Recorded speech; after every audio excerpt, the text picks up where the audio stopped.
Y bueno, a mí siempre me llama la atención, pues eso, ¿no? Cómo pues Alemania en 1941, 1942, 1943,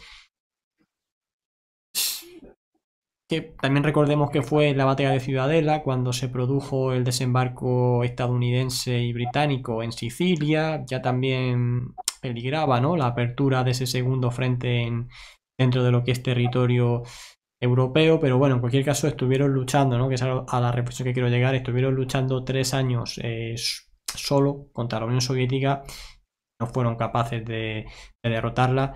Luego también otro error que no se entiende es porque Alemania no se pone a pleno rendimiento en cuanto a nivel industrial, no se ponen Sí. a pleno rendimiento hasta 1943, que no lo llegan a alcanzar ya hasta 1944, ¿no? Sus máximos niveles de producción. En fin, hay un montón de, pues eso, de misterios, no de misterios, sino de cuestiones que no se entienden todavía a día de hoy. Y bueno, pues no sé Sí, si sí, si quieres me comentar algo permite, más. Sí, sí, si me permite, Sergio, bueno, lo que dices es enormemente sugerente, sí, porque es verdad, es decir, Alemania no desarrolla su potencia industrial real hasta el 43, no se vuelca en la guerra, los alemanes vivían relativamente parecido a como se vivía en la paz y bueno, pues con las noticias casi siempre victoriosas y espectaculares en todos los frentes. Y hay algunas cosas que son verdaderamente, pues no sé si misteriosas, pero sí difíciles de explicar. La alegre, yo le llamaría así, declaración de guerra alemana a Estados Unidos, cuando no tenía ninguna obligación Hitler de hacerla, porque recordemos que el ataque de Pearl Harbor no obligaba a Alemania en absoluto a declarar la guerra a Estados Unidos, de la misma manera que el ataque alemán a la Unión Soviética no obligaba a Japón a entrar en guerra a favor de Alemania, tampoco el ataque de Pearl Harbor obligaba a Alemania. Bueno, es una declaración de guerra gratuita por parte de Alemania. Es verdad que venían precedidas de una digamos, provocación continua de Estados Unidos en el océano, es cierto, pero bueno, eso no justifica que se tome una decisión tan a la ligera, entiendo, ¿no? A no ser que, claro, que es lo que pasaba, que minusvaloraba de una forma absurda a los Estados Unidos. Y hay efectivamente una serie de decisiones que se entienden mal. El hecho de que Hitler, por ejemplo, nunca enviase tropas suficientes en el norte de África para derrotar a los ingleses y, sin embargo, a partir de 1943 sí que envía las tropas al norte de África para evitar ser derrotados por los ingleses. Si en vez de esperar a esa circunstancia las hubiera enviado a su debido tiempo, hubieran expulsado seguro al octavo ejército británico, seguro de Egipto, con unos habituallamientos, con unos abastecimientos mejores por parte de los italianos y en fin, con alguna fuerza militar mayor en el norte de África, lo hubieran conseguido. ¿Por qué no, cuando podían ganar, Hitler no envía esas tropas y por qué si las envía para evitar ser derrotado? Pues es una cuestión a la que también habría que contestar. Y como eso, efectivamente, hay muchas circunstancias que podemos considerar misterios.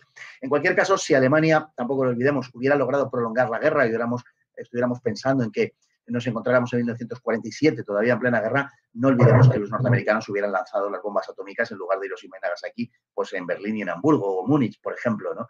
Es decir, que también Alemania, que llevaba al principio ventaja en las investigaciones atómicas, abandonó esa investigación, o por ejemplo las Wunderwaffen, las armas milagrosas, los aviones a reacción fueron también detenidos en su investigación. Tienen explicación racional, porque Alemania no quería dedicar esfuerzos en lo que iba muy justa, no quería dedicar esfuerzos a armas que no iban a entrar en combate. Y todo esto se explica en realidad porque Hitler fracasó desde el punto de vista político, porque la guerra no fue nunca la guerra de Hitler, no fue nunca la guerra que Hitler quería.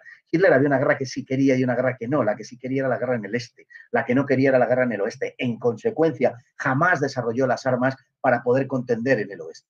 Nunca. Ni el bombardeo estratégico, ni los submarinos en cantidad suficiente, ni por supuesto las unidades de superficie de la Kriegsmarine para desembarcar, ni vehículos anfibios, ni los bombardeos estratégicos. Nada. No tenía verdaderamente nada para combatir a los británicos, para invadir Gran Bretaña, por ejemplo, pese a la disparidad de fuerzas en favor de Alemania en aquel momento de 1940. Como digo, es que nunca imaginó que tuviera que llevar a cabo esa guerra contra los aliados occidentales. Tenemos el testimonio de Schmidt, del traductor del servicio de traducción del Ministerio de Exteriores alemán, que fue quien llevó la declaración de guerra de Henderson, bueno, el ultimátum del embajador británico el 3 de septiembre de 1939, y que atestigua que cuando llega a la Cancillería y entrega a von Ribbentrop, a su jefe y superior, le entrega ese ultimátum de Henderson, donde dice que si a partir de las 12 Alemania no se ha retirado de Polonia, se considera en guerra con Alemania, con Gran Bretaña, vamos, Alemania con Gran Bretaña y Gran Bretaña con Alemania, en el sillón y dando con la vista perdida a través del ventanal, se dirige a Ribbentrop y le dice, ¿y ahora qué? Es decir, no tenía ningún plan para el caso de que Francia y Gran Bretaña le declarasen la guerra. Él creía que se iban a comportar como en Múnich, lo dijo varias veces, dijo, son unos pequeños gusanos, les vi en Múnich, les conozco bien y no son capaces de ir a la guerra por Polonia, y además, para más siempre, había atado su alianza con la Unión Soviética, lo cual neutralizaba definitivamente a los occidentales que no podían contar con la Unión Soviética en su enfrentamiento con Alemania. Con lo cual estaba seguro de que esa guerra nunca acaecería.